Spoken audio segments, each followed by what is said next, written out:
I'm guessing you haven't had time to read. No. Well, I've got you covered again.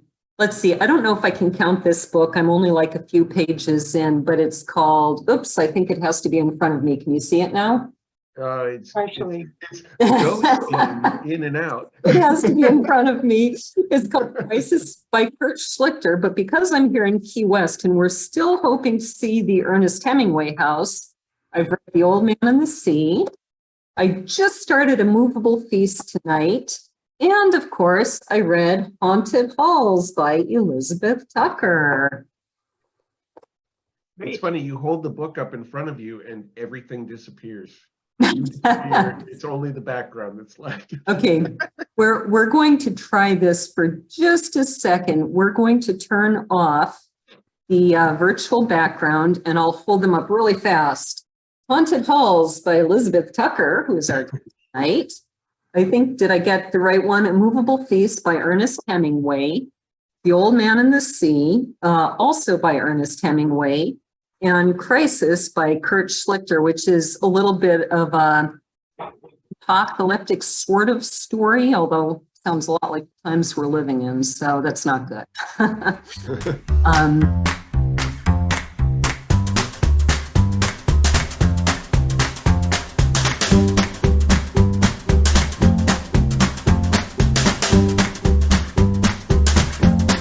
Michael, we are ready for beer number 3. Beer number 3, again, an IPA, only this time a double IPA, so it's a strong, even hoppier IPA. Laura, you would hate all 3 beers that I paired this time, so it's good that you can't get them. I've got my dark beer here. There you go. So for this one, I picked a beer from Parish Brewing Company in Broussard, Louisiana. Here's in a computer. And so I've chosen a beer named Ghost in the Machine. Oh, that is so great. And again, I don't know anything about it, so I have nothing more to say. Well, I think that's an inspired choice. Ghost in the Machine. That's really terrific. And again, it's amazing how well the names of these things happen to be perfectly matched to Libby's reading. For the record, this was a change. I have not heard this, so I'm flying by the seat of my pants. I can't wait to hear this. I had to get myself another. Normally, I wouldn't go through more than a bottle of beer, but here it is. Go ahead. Raise your courage to right, to face this. After my harrowing experience on the ghost tour last night, one of the stories was really, really gruesome, and it did involve true love and a bride or a bride-to-be. So, but go ahead, Ghost of Brian. Okay, the ghost of Brian. Here we go. And this is, different from the Minnehaha story in that it was very much something that 2 female roommates swore up and down had happened to them. One of them came up to see me after a program that I gave in the dorm, and she said that she and her roommate had found that their computer was going wild. The mouse of their computer was moving back and forth like a real mouse, and that it was waking them up. And they were finding that a thermodynamics textbook that one of them had left on the floor kept opening to the same page over and over. And it was always at 3:17 a.m. early. Oh, wow. So she said they were getting very freaked out by this and they didn't know what to do. And she asked me if I could help explain it. And so I talked to, she said she would make a video of the mouse and the computer and she would send them to me. She never did, but she was very serious. She was very concerned about this. And then the story kind of took on a life of its own. And the version that I have in the book is a long version that was sent to me by instant messenger back when that was a thing. And it explains how after the mouse moved around, words started to appear on the surface of the computer screen. And the 2 words that appeared over and over were empleh, E-M-P-L-E-H, which if you think in terms of reverse mirror writing, makes sense. The ghost was inside the computer writing what would look backwards like, help me. Help me. Yeah.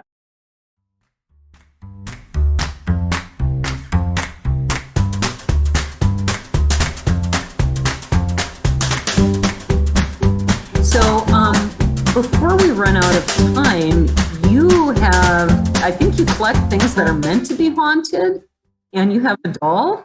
Oh, yes, let me just grab her here. This is a doll you bought because she was reputed to be haunted. Because she was reputed to be haunted, you wanted her. Exactly. I have to say, you know how some people really, really hate clowns? Right. I think I'm missing part of the female DNA gene because I really hate dolls. Lots of people hate them. And I you know, hope you won't be when I bring- offended, but She's looking wearing at a that mask. doll, I feel kind of like some people feel looking at clowns. I'm already disturbed. She's a nice doll. She's never caused the least bit of trouble. And Daisy, My granddaughter, My likes best friend back in Washington absolutely loved dolls, and she had this massive collection of dolls. And I was always just like, I really don't like dolls. I've never liked them, and I don't know why. But tell us about this one. Her name is Tina. I named her Tina after Rod Serling's Talkie Tina in Twilight Zone. And she came with a story on eBay. She was supposed to just cause mild mischief, running footprint sounds and breaking machines and things like that. She was once next to a fax machine that broke right after she was placed next to it. But I've noticed when I bring her to class and introduce her as my TA, some of my students do get a little freaked out, to use that word, and others are just happy to see her. One of my students knitted her this little mask, which I think is hilarious because, of course, a knitted mask, you know, what kind of protection is that from anything? But I usually bring her in early in the semester when I'm teaching, and she's my little sidekick. And I like it that she has the name of Serling's doll because I loved Twilight Zone when I was a kid. And so she had a reputation for causing some trouble in her previous home. Yes, breaking machines and being noisy.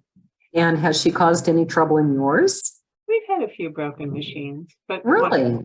nothing major. Of course, now that I say that, the screen will go blank. My computer will Right. screw for power. I could do it. We'll suddenly lose Libby.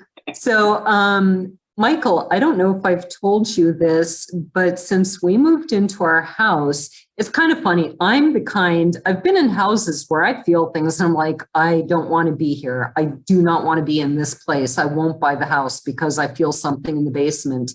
But in our house that we do have things that appear and disappear. So when we first moved in, this is pretty funny, and I'm going to write a short story called Inebriated Spirits based on this. When we first moved in, a box of wine disappeared, and then our Bailey's Irish cream disappeared.